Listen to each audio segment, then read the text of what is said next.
संकट हर लो मंगल कर दो, प्यारे शिव गौरा के लाल।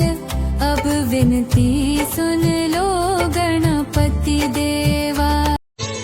सिया राम जय राम। गुरुर्ब्रह्मा गुरुर्विष्णु गुरुर्देवो महेश्वरः, गुरुः साक्षात् परब्रह्म तस्मै श्री गुरवे नमः। भगवान सोचे कि मेरी कथा सुने तो इसका उद्धार हो जाए। अब भगवान जानते मेरी कथा नहीं सुन सकती है, भगवान ने कहा मैं इसकी कथा सुन लेता हूं। तात्पर्य है कि आप भगवान की कथा सुने या भगवान आपकी कथा सुन ले तो आपके जीवन की व्यथा दूर हो जाती है। जब लक्ष्मण जी ने अहिल्या कथा सुनी तो लक्ष्मण जी को लगा कि इसकी व्यथा है। बोले गुरुदेव आप कह रहे हैं इसकी कथा है, पर यह तो अहिल्या के जीवन की व्यथा है। विश्वामित्र ने पूछा लक्ष्मण से सुन कौन रहा है? बोले भगवान सुन है। बोले जिसकी व्यथा भगवान सुनता उसकी व्यथा भी कथा हो जाती है। भगवान गए स्नान किया, स्नान करके फिर जब चले तो भगवान के अंदर हर्ष हो गया। जिस समय भगवान श्री राम ने असुरों का विनाश कर दिया, कुछ दिन रुके और भगवान श्री राम ने विश्वामित्र जी से कहा भगवान अब मुझे मेरे घर में जाने की आप आज्ञा दे दें, आपकी रक्षा हो गई है। विश्वामित्र ने कहा नहीं राम तुम यज्ञ पुत्र हो और जहां जहां युद्ध होगा वहां तुम्हें जाना पड़ेगा, पिता से पूछने की आवश्यकता नहीं है। बोले गुरुदेव कहां चलना है? तो बोले धनुष जग सुन रघुकुल नाथा, हरस चले मुनिवर के साथा। जब उन्होंने उद्धार कर दिया अहिल्या का, गंगा में स्नान हो गया। तात्पर्य क्या है कि सबसे पहले जो आपकी दुराशा है, जो दुर्ग है, जो बुरे विचार है उनका अंत करना, उसके बाद गंगा जी में स्नान करना, भगवान की कथा का श्रवण करना, फिर स्नान करना, फिर दान देना। जब आदमी इनका नियम से पालन कर लेता है तो वेग विदे नगर निराया, तब विधेय नगर के पास पहुंच जाता है। क्योंकि जब आप ये करते तो आपकी जड़मती सन्मति बन जाती है अहिल्यादेवी की। तात्पर्य क्या है? इसे आध्यात्मिक भाषा में तुलसीदास जी कहते हैं कि गौतम कौन है? तो गौतम तप है, अहिल्या मति है, बुद्धि है और इंद्र भोग है। कभी कभी भोग तप का वेश बना करके आ जाता है, इंद्र गौतम का वेश बना करके आते हैं। और बुद्धि जब उस भोग को जो तप का वेश बना करके आती है उसे स्वीकार कर लेती है तो बुद्धि जड़मती हो जाती है। फिर जड़मती सन्मति कब बनती है? जब वो बुद्धि भगवान के चरणों की शरण ले लेती है। और जब भगवान के चरण स्वीकार कर लेती बुद्धि जो है जड़मती से सन्मति हो जाती है और तब व्यक्ति विधेय नगर में पहुंच जाता है। जब विधेय नगर में गए तो जो विश्वामित्र ने कहा राम ये सुंदर जी यहां पर रुक जाए। भले ही कहा कृपा निकेता, राम जी ने कहा बिल्कुल भगवान सुंदर जी है। राम जी विचार नहीं करते हैं। एक चेला सामने आने आया, गुरु जी ने देखा बारिश हो रही थी, बोले बच्चा बारिश हो रही, गाय को खोल दे, भीग रही है, किनारे आ जाएगी।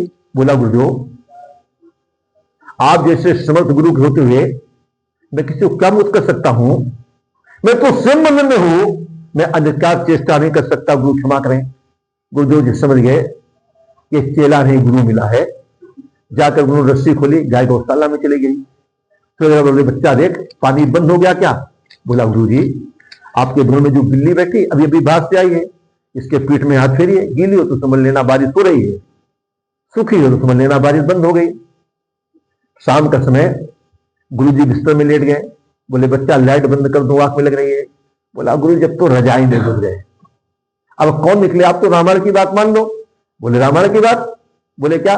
बोले मूंदहु नयन कतहु कछु नाही। गुरु जी उठे, लाइट बंद की, सो गए। सुबह उठे, पूजा वूजा की। एक भक्त आया, भगवान का भोग लगा। गुरु जी भगवान का भोग लगे, सबको प्रसाद बांटिए। गुरु जी ने भोग लगाया, उसी चीले के बाद बच्चा प्रसाद लेगा, बाहर भोग चलेगा। तो भागा भाया, बोला गुरु जी कल से 3 आज्ञा आपकी नहीं मानी, चौथी नहीं मानूंगा, तो बड़े अंदर में जाना पड़ेगा। तो ऐसे चेलों के लिए कोई कोई गुरु जी भी होते हैं। एक बार एक गुरु जी थे, भगवान की पूजा की पूरी सामग्री तखत में तैयार कर ली, अब तुलसी नहीं थी। बोले तुलसी रह गई, जाओ बच्चा तुलसी ले आओ। गुरु जी हम तो तुलसी जानते नहीं कैसी होती है, आपने बताइए नहीं। दूसरा चेला जो था भी बहुत होशियार था, उसने सोचा अब ये जो है जब नहीं जानता मुझे को जाना पड़ेगा। बोला कुछ नहीं जानता? अरे केले के पत्ते, इसके बड़े बड़े पत्ते होते हैं। तो गुरु जी ने कहा तुम भी नहीं जानते? बोले गुरु हम तो वही जानते हैं, आपको तो ले आए। गुरु जी ने कहा कोई बात नहीं। अब उठे कौन? तो तखत तो उठा सकते हो, अब कैसे कहना, एक तो तखत भारी, फिर गुरु जी भारी। बोले उठा कर ले चलो, ले गए। तुलसी के वृक्ष के पास बाग में कहा रख दो, रखा। गुरु ने बैठे बैठे तुलसी उतारी। बोले बच्चा फिर भी ले चलो, फिर उठा करके लाए। गुरु जी ने पूछा अब तो तुलसी कभी नहीं भूलोगे? अरे गुरु जी बोले जन्म में क्या, 7 जन्म में नहीं भूलेंगे। पर राम जी जो है, राम जी कहते हैं गले ही कहा प्रभु के पानी के पा। गुरु जी ने खिलिया, बस ठीक है।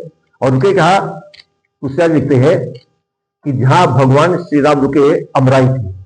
अमराई क्या है? तो संत सभा 14 अमराई, संतों की सभा जो है यही अमराई है। अब कोई व्यक्ति कहे कि हमें संतों के साथ इतने समय से रह रहे हैं तो हमें कोई फल नहीं मिलता है, तो अगर कोई व्यक्ति आम के छाए में बैठा है तो आम हमेशा थोड़ी मिलेगा, आम तो ग्रीष्म ऋतु में मिलेगा। जब ऋतु आएगी तो ऋतु क्या है? श्रद्धा ऋतु बसंत समय गाई। यदि आपके जीवन में श्रद्धा होगी तो आपके जीवन में सत्संग का फल मिल जाएगा। संग साथ 2 चीजें होती हैं, हम शरीर से जिसके साथ है वो साथ होता है, मन के जिससे साथ होते वो संग होता है। शरीर से अलग हो जाए तो साथ छूटना, मन से न हो जाए तो मुक्ति होना होता है। इसलिए गीता में तो कहा गया है, संग को आसक्ति कहा गया। संगा संजायते कामा, कामा क्रोधो अभिजायते। यदि इसीलिए कहते हैं कि संतों का साथ सत्संग जिसके बगैर में रह न सके वो संग होता है, सत्संग किया जाए जीवन में। इसीलिए जब भगवान नाम के तो जनकपुर के क्या है? जनु बसंत ऋतु रही लुभाई। पूरे जनकपुर में बसंत ऋतु छाई हुई है। जैसे ही जनक जी को पता चला कि विश्वामित्र जी आए हैं, विश्वामित्र महामुनि आए और समाचार मिथिलापति पाए। समाचार मिला, अगर विश्वामित्र जी विश्वामित्र महामुनि ज्ञानी, तो जनक जी जासु ज्ञान रवि भवन स्नाता। दोनों ज्ञानी है, दोनों आत्मज्ञानी है। अब जनक जी सोच सकते थे कि भाई ये भी आत्मज्ञानी, मैं भी आत्मज्ञानी, तो मैं इनके पास क्यों जाऊं? पर यह मर्यादा नहीं है। थोड़ी सी हम सोचते हैं कथा स्टाफ तक पहुंचा दें, ठीक है ना, तो समय थोड़ा ज्यादा हो रहा है। एक है शिष्य को गुरु जी ने ज्ञान दिया कि सब में ब्रह्म, सब तरफ ब्रह्म देखो, और ये ज्ञान है भी, सर्व खल विदम ब्रह्म। अब वो शिष्य जो था जहां जाइए कि सत्संग, तू भी ब्रह्म, मैं भी ब्रह्म, ब्रह्म ही ब्रह्म, उसके सब मिलो आते। एक दिन सत्संग कर रहा था तो राजा का हाथी बिगड़ गया, तो वहां पर चिल्ला रहा था, दूर हट जाओ, हाथी मेरे बस में नहीं, पागल हो गया है। सब लोगों ने सुना, सब लोगों का देखो हाथी बस में नहीं भागा, सब लोग उठ के चल दिए। महाराज ने कहा उसके जानने का काम नहीं है, हाथी ब्रह्म, हम भी ब्रह्म, तुम भी ब्रह्म, सब तो भाग गए। पर वो जो शिष्य थे खड़े रहे, लोगों का बड़ी तगड़ी निष्ठा है। जब हाथी पाए तो वहां पे दूर से चिल्ला कर कहा कि सामने सट जाओ, हाथी मेरे बस में नहीं है। बोले हाथी ब्रह्म, मैं भी ब्रह्म, ब्रह्म को ब्रह्म से क्या खतरा। हाथी तब गुस्से में आया और सूंड से लपेटा, पटक दी, हाथी पलटी टूट गई। लोग लेकर के गुरु जी के पास गए। गुरु जी ने पूछा बच्चा क्या हुआ। बोले गुरु जी आपका ज्ञान झूठा। बोले क्यों। बोले आप कहे थे सब में ब्रह्म, तो मैं भी हाथी में ब्रह्म देख रहा, फिर ब्रह्म ने ब्रह्म को क्यों मारा। गुरु जी बोले बेटा मेरा ज्ञान तो सच्चा था, तुम समझ नहीं पाए। बोले क्यों। बोले महावत तुमसे कह रहा था हट जाओ। बोले हाँ, तो तुमने ब्रह्म उसका महावत का कहना नहीं माना। बोले नहीं। बोले ब्रह्म ने ब्रह्म का कहना नहीं माना, तो ब्रह्म ने ब्रह्म को उठा के पटक दिया। तो भाई ध्यान निष्ठा में बड़ी सावधानी की आवश्यकता होती है।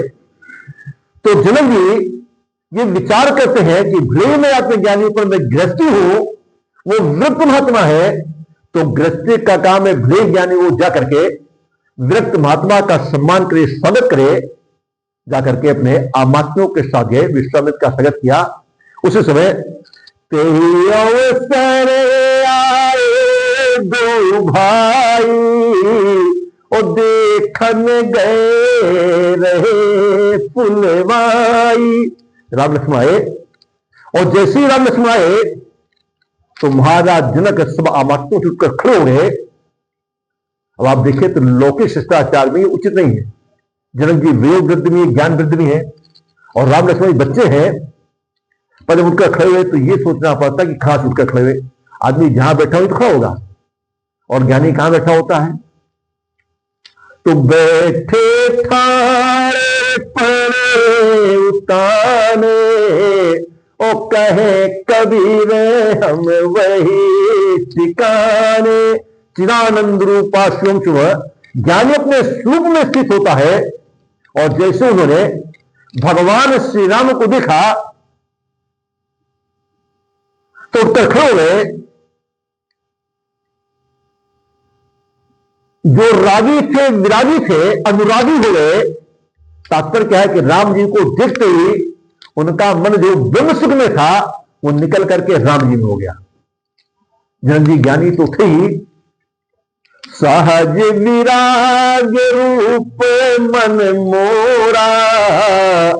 विरागी है, पहले अनुराग हुआ तो नहीं बिलो कते अनुरागा, बर बस ब्रह्म सुख ही मन त्यागा। विश्वामी से पूछा कि कौन है। विश्वामी जी चुप। किसी ने पूछा उत्तर क्यों नहीं दे रहे हो। बोले ज्ञानी पूछता तो, ज्ञानी तो खुद बताता है कि मैं ये तुम ये, और ये तो पूछ रहे हैं कि कौन है। तो विश्वामी ने कहा ये सब प्रिय जहां लगे प्राणी। बोले जहां तक संसार में पड़े सबको प्रिय है। किसी व्यक्ति ने मस्त राम मुर्दे से बोले हमको कुछ बतलाओगे। विश्वामित्र कहते हैं ये सबको प्रिय है, पर बगैर स्वयं के पिटे किसी मतलब मिटे, जब तक मिटे प्राप्त नहीं होते हैं। तो मस्त राम मुर्दे से बोले हमको कुछ बतलाओगे। उनमें से एक मुर्दा बोला मर जाओ सुख पाओगे।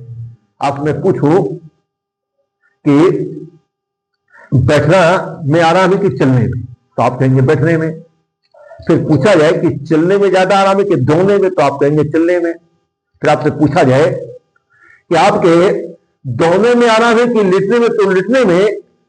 फिर पूछा है लेटने में आराम ज्यादा होता है कि सोने में, तो आप कहेंगे सोने में। आदमी कहता है ना कि नींद नहीं आ रही। पर पूछा जाए कि सोने में ज्यादा आराम की मरने में, तो लोग कहते हैं बस बस बस बात यहीं तक रखो। पर वास्तव में आप वो मरना नहीं है। आप देखेंगे कि जिंदा आदमी पानी में डूब जाता है और मुर्दा तैरने लगता है। तो मुर्दे के पास कोई तो टेक्निक है जो तैर रहा है। तात्पर्य है कि जब तक आपका अहंकार जीवित है तब तक आप संसार सागर में डूबेंगे। जब आपका अहंकार समाप्त हो जाएगा तो आप संसार सागर से तर जाएंगे। तो विश्वास जी ने पूछा जनक जी से कि आप बताइए आपको क्या लगते हैं। तो जनक जी ने कहा मुझे तो ब्रह्म लगते हैं। तो विश्वामित्र जी ने कहा भाई ब्रह्म तो एक होता है, ये तो दो दिख रहे हैं। और ब्रह्म इंद्रियों से दिखाई दे रहा है, तो जनक जी ने कहा कि जहां यह लिखा हुआ है कि इंद्रियां ब्रह्म का या परमात्मा का विषय नहीं, बोले इसका तात्पर्य है कि इंद्रियां वहां तक नहीं पहुंच सकती हैं, पर वो चाहे तो इंद्रियों तक पहुंच सकता है। तो दोनों की बातचीत में भगवान श्री राम की हंसी रुक ही रही थी, और बड़ों के बीच में हंसना भी अश्रद्धा मानी जाती है। तो विश्वामित्र जी ने परिचय दिया कि ये दो दशरथ के ढोटा के दोनों दशरथ के पुत्र है, मैंने मांग कर ले आया। आप मांग कर क्यों ले आए? बोले अपने युद्ध की रक्षा के लिए। तो उन्होंने आपके युद्ध की रक्षा कर दी। हाँ भगवान, ये यज्ञ से पैदा हुआ मेरे यज्ञ की रक्षा की है, और विश्वास नहीं हो रहा है, तो आप ये देखिए कि आपके यज्ञ को भी यही पूर्ण करेंगे। बोलिए सच्चिदानंद भगवान की जय।